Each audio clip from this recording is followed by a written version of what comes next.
Hello everyone, welcome to our YouTube channel keep it simple. आज यानी कि 5 जनवरी का हमारा स्टॉक इन न्यूज है डॉक्टर रेड्डीज, जो कि नेक्स्ट वीक से दुनिया की one of the most affordable covid की दवाई को लॉन्च करने वाले हैं। तो इस टॉपिक को हम इस वीडियो में डिटेल में डिस्कस करेंगे और ये भी बात करेंगे कि क्या हमें करंट प्राइस पे डॉक्टर रेड्डीज का शेयर लेना चाहिए या नहीं। और आगे बढ़ने से पहले अगर आपने अभी तक चैनल को सब्सक्राइब नहीं किया तो प्लीज सब्सक्राइब करके हमें मोटिवेट कीजिए। तो सबसे पहले अगर हम लेटेस्ट डेवलपमेंट की बात करें तो डॉक्टर रेड्डी ने कल यानी कि 4 जनवरी को बोला है कि ये मर्क की जो एंटीवायरल कोविड 19 की दवाई है मोलनुपिराविया, उसका जेनेरिक वर्जन बहुत ही जल्दी लॉन्च करेंगे। डॉक्टर रेड्डी इस दवाई का नाम मोल फ्लू रखेगा और इसकी जो कीमत है वो 35 रुपए पर कैप्सूल होगी। एक स्ट्रिप में 10 कैप्सूल होंगे। और अगर कोई पेशेंट इस दवाई का कोर्स करना चाहता है कोविड 19 के लिए, तो उसको 5 दिन के अंदर 40 कैप्सूल खाने होंगे, यानी कि 8 कैप्सूल डेली बेसिस पे। और इसके 5 दिन के जो कोर्स की कीमत होगी वो 1400 रुपए पड़ेगी, यानी कि डॉलर टर्म्स में बात करें तो लगभग 18 से 19 डॉलर।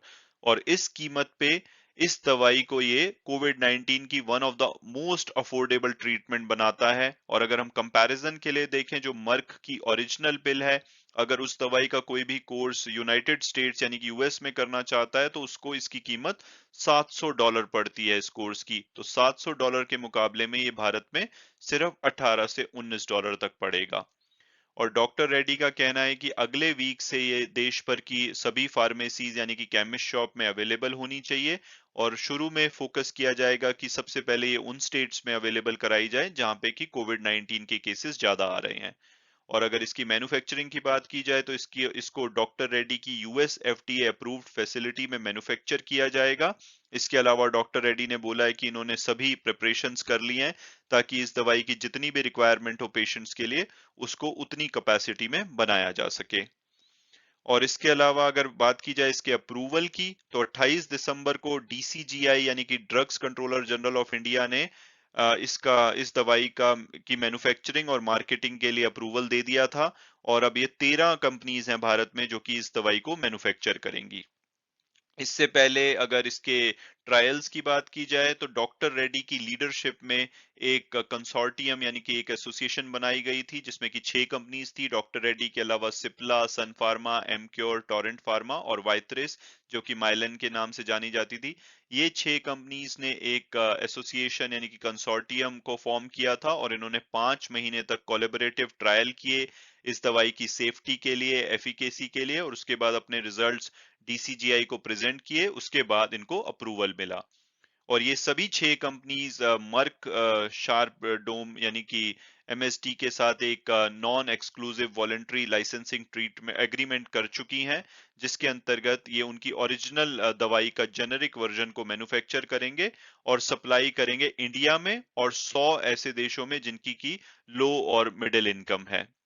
इसके अलावा अगर और कंपनीज की बात की जाए जो इस दवाई को बनाएंगे, उसमें होंगे Heathrow, Optimus pharma, strides pharma और कुछ अन्य कंपनीज इस दवाई को भारत में बनाएंगी। बट सबसे पहले इसको डॉक्टर रेड्डी लेकर आ रहा है।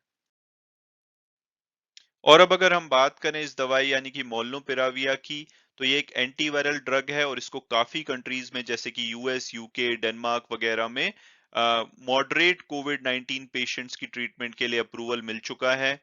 और ये कोविड 19 के जो एडल्ट पेशेंट्स हैं जिनका कि ब्लड ऑक्सीजन लेवल 93% है और जिनको कि हाई रिस्क है कि उनको आने वाले टाइम में हॉस्पिटलाइजेशन कराना पड़ सकता है या उनकी डेथ हो सकती है, तो उस केस में इस दवाई को यूज किया जा सकता है। हालांकि इस दवाई को 18 साल से जो छोटे पेशेंट हैं उनके लिए यूज नहीं किया जा सकता, या ऐसे पेशेंट्स जिनको कि इमीडिएट हॉस्पिटलाइजेशन की रिक्वायरमेंट है तो उनको उनकी ट्रीटमेंट के लिए इसको इनिशिएट नहीं किया जा सकता।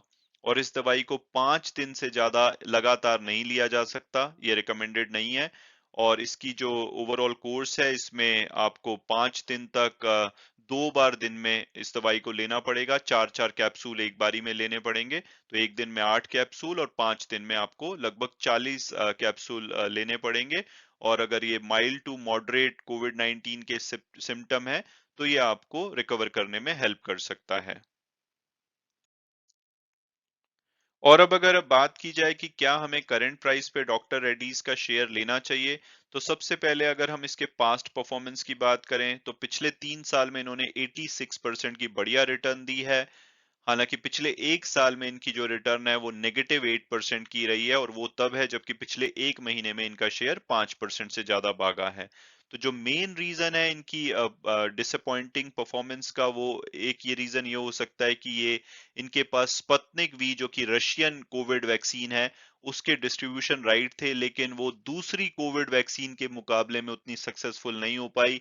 अगर हम नंबर बेसिस पे देखें तो जहां पे सीरम इंस्टीट्यूट की कोविशील्ड 130 करोड़ वैक्सीन लगाई गई हैं, वहीं और जो दूसरी भारत बायोटेक की कोवैक्सीन है वो भी 15 करोड़ से ज्यादा लगाई गई हैं। वहीं पर जो रशिया की स्पतनिक वी थी वो सिर्फ 12 लाख के आसपास एडमिनिस्टर की गई हैं। और उसके पीछे का मेन कारण है कि डॉक्टर रेड्डी के पास तो सिर्फ डिस्ट्रीब्यूशन राइट है, लेकिन जो कंपनीज को मैन्युफैक्चर करना है इंडिया में वो इसको अच्छे से मैन्युफैक्चर नहीं कर पाए, क्योंकि इसकी जो 2 डोजेज हैं वो डिफरेंट है। अगर अगर आप कोविशील्ड की बात करो या कोवैक्सीन की बात करो तो उसमें दोनों डोजेज सेम है, लेकिन स्पतनिक वी की दोनों डोजेज डिफरेंट है। तो सेकंड डोज बनाने में काफी सारी कंपनीज को मुश्किल आ रही थी, तो इस वजह से ये अच्छे से इसकी मार्केटिंग नहीं हो पाई, और उसका हर्जाना भुगतना पड़ा डॉक्टर रेड्डी के शेयर प्राइस को। और अगर हम इसके ब्रोकरेज हाउस रिपोर्ट्स की बात करें तो मोतीलाल ओसवाल ने 2 महीने पहले इसका 5470 का टारगेट दिया था। और अगर हम टिकर टेप के प्रेडिक्टिव एनालिसिस को देखें तो इसका एवरेज प्राइस लगभग 5300 के आसपास आता है, हायर साइड पे 7300 और लोअर साइड पे 4500 के आसपास। और जो कल की क्लोजिंग हुई है वो 4835 पे हुई है, तो हम ये बोल सकते हैं कि अभी अपने एवरेज प्राइस से नीचे पे अवेलेबल है, यानी कि इसकी प्राइसिंग अट्रैक्टिव लगती है। और अगर हम इसका पीयर्स एनालिसिस और फंडामेंटल्स देखें तो एक लार्ज कैप कंपनी है, 80,000 करोड़ से ज्यादा का मार्केट कैपिटलाइजेशन है। अगर हम पी और पीबी रेशो देखें तो थोड़ी सी ऑन द हायर साइड लगती है। अगर हम इसको सन फार्मा या सिप्ला से कंपेयर करें तो उनकी प्राइसिंग ज्यादा अट्रैक्टिव लगती है। लेकिन डॉक्टर रेड्डी का जो कोविड प्रोफाइल है वो बहुत ही सॉलिड है। एक तो इनकी ये जो दवाई है वो बहुत ही सस्ती है, तो उसकी डिमांड बहुत ज्यादा होने वाली है। दूसरा, ये स्पतनिक लाइट की जो सिंगल डोज वैक्सीन है उसकी अप्रूवल कभी भी मिल सकती है, उसके लिए एक सब्जेक्ट एक्सपर्ट कमेटी बनाई गई है। और अगर वो अप्रूवल मिल जाती है तो वो इनके लिए एक बहुत बड़ा बूस्टर हो सकता है, क्योंकि वो वन डोज वैक्सीन है, और जैसे कि कोविड के केसेस बढ़ रहे हैं तो शायद उसका यूज इमीडिएटली तेजी से किया जाए। तो अगर ऐसा होता है तो इनको काफी फायदा होगा। तो डिस्पाइट कि इनका थोड़ा सा valuation on the higher side है, फिर भी कोविड प्रोफाइल की वजह से ये इसको काफी अट्रैक्टिव बनाता है। और अगर रिटर्न ऑन इक्विटी की बात की जाए तो इनकी 11% के आसपास की है। अदरवाइज लो डेट कंपनी है, प्रॉफिटेबल कंपनी है। तो अगर मेरी पर्सनल ओपिनियन पूछी जाए तो मुझे लगता है कि इस कंपनी में पोटेंशियल है, और इसने पीछे अभी ज्यादा परफॉर्म नहीं किया है। तो करंट प्राइस पे या किसी भी करेक्शन पे इसको लिया जा सकता है। आने वाले टाइम में आपको 10 से 50% की रिटर्न दे सकता है, अगर सब चीजें इसके हिसाब से गई तो। हालांकि वीडियो क्लोज करने से पहले मैं हमेशा की तरह डिस्क्लेमर दूंगा कि जो भी व्यूज थे वो मेरे पर्सनल थे। अगर आप इस शेयर में इन्वेस्ट करना चाहते हैं तो अपने फाइनेंशियल एडवाइजर से बात कीजिए, उसके बाद अगर आप कंफर्टेबल होते हैं तभी आप इसमें इन्वेस्ट कीजिए। Thanks so much for watching the video and God bless you all.